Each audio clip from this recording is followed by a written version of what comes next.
ভোটের আগে তো কেউ 12 পাতার দরখাস্তের কথা বলেনি, 12 পাতার ফর্মের কথা বলেনি।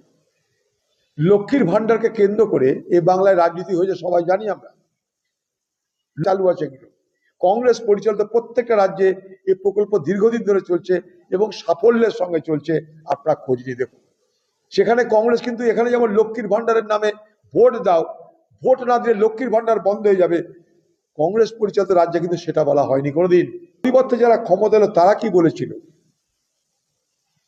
তারা সেদিন বলেছিল যারা লক্ষ্মীর ভান্ডারের উপভোক্তা তারা সকলে পাবে, আরো নতুন নাম সেখানে নেওয়া হবে। তাহলে এই কথাটা বলার মানে কি হলো?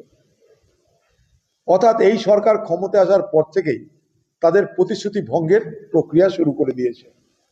এটা অত্যন্ত দুর্ভাগ্য, কারণ 12 পাতার যদি দরখাস্ত লিখতে হয়, আমাকে এবার ফর্ম ফিল আপ করতে হয়, এটা মনে হচ্ছে সেই সিবিএসসি পরীক্ষা দেওয়া, নিট বা জির পরীক্ষা দেওয়ার মতন ব্যাপার। সাধারণ মানুষ তারা কি ফর্ম জমা করবে? এগুলোর মধ্য দিয়ে এই সরকারের আসল উদ্দেশ্য কি সেটা আমাদের আগামী দিনে খুঁজে বার করতে হবে।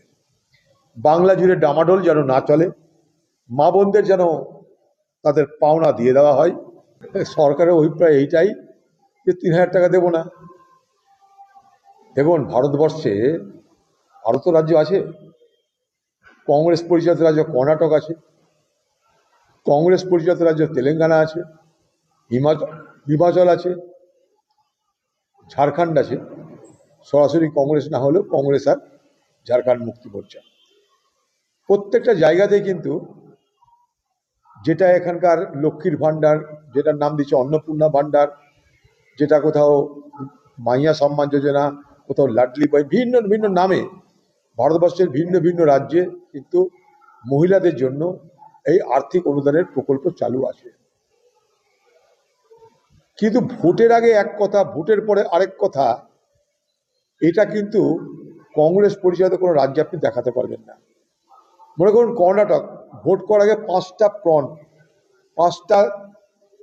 প্রতিজ্ঞা করেছিল আমরা যে এই 5টা কাজ করব। 2.5 বছর হয়ে গেছে সিদ্ধরামাইয়ার সরকার, দেখুন সেই 5টা কাজ সম্পূর্ণ করে দিয়েছে। সেখানেও কিন্তু এই মহিলাদের জন্য অনুদান প্রকল্প আছে।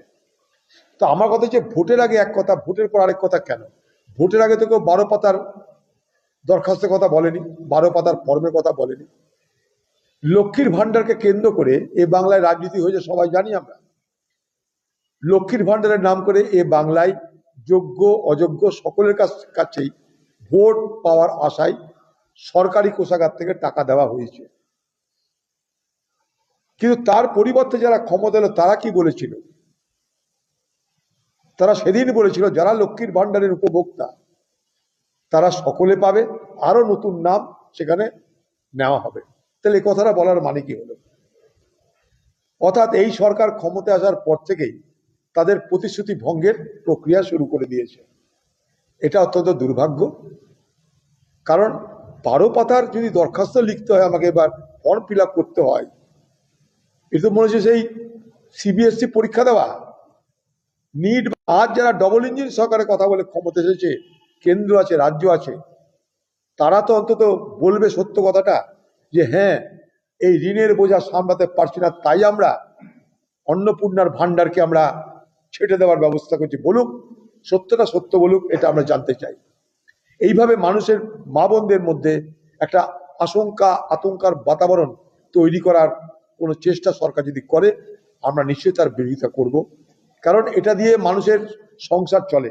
আজকে বাংলার মা বোনদের এটা দিয়ে একটা সংসার চলে, তাদের খরচা বহন করার সুযোগ পায় আর্থিক অনুদানের মধ্য দিয়ে। সারা ভারতবর্ষের সব রাজ্যেই প্রায় চালু আছে এগুলো। কংগ্রেস পরিচালিত প্রত্যেকটা রাজ্যে এই প্রকল্প দীর্ঘদিন ধরে চলছে এবং সাফল্যের সঙ্গে চলছে।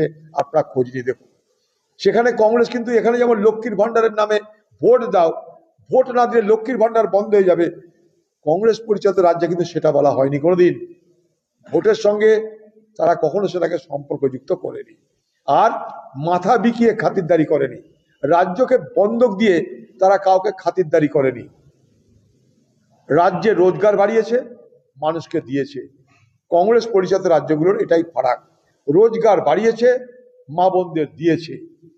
পশ্চিমবঙ্গে তৃণমূল রোজগার বাড়ায়নি, মা বোনদের দিয়েছে ভোটে ঘুষ দেওয়ার জন্য, তাই রাজ্যের 12টা বেজেছে। এই সরকার সেই সুযোগ নিয়ে আরো বেশি প্রলোভন দেখিয়ে ভোট আদায়ের চেষ্টা করেছে, দিয়ে এখন ল্যাজের উপরে হাল হয়ে গেছে।